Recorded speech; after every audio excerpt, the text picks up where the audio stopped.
Good morning, everybody. It is Sunday, April 16th. 1:40 in the morning. Okay.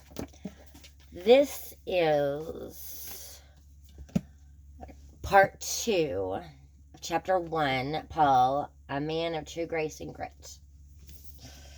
A brutal portrait.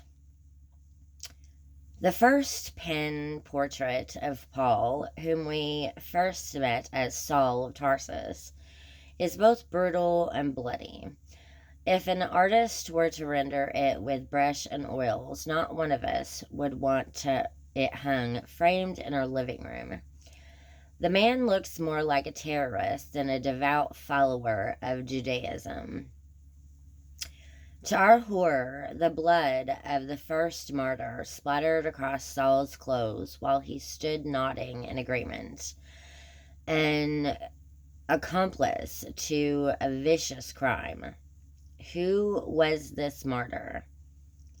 Stephen, a young Christian living in Jerusalem, described in Acts 6 as full of grace and power, verses 8, who spoke with spirit anointed wisdom, verses 10, and whose countenance shone like the face of an angel, verses 15.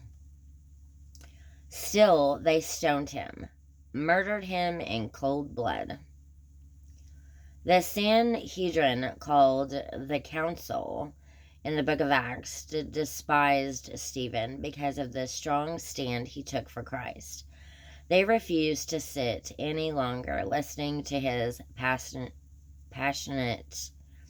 diatribe. In a rage, they drove him into the street through a northern gate to the outskirts of the city.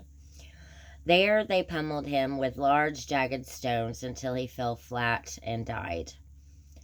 Saul, observing the entire episode, stood among the howling mob, holding the robes of Stephen's murderers. No doubt he grinned with sadistic delight. Eugene Peterson, in his work The Message, paraphrases the scene. Yelling and hissing, the mob drowned him out. Now, in full stampede, they dragged Stephen out of town, pelted him with rocks. The ringleaders took off their coats and asked a young man named Saul to watch them. As the rocks rained down, Stephen prayed, "Master Jesus, take my life."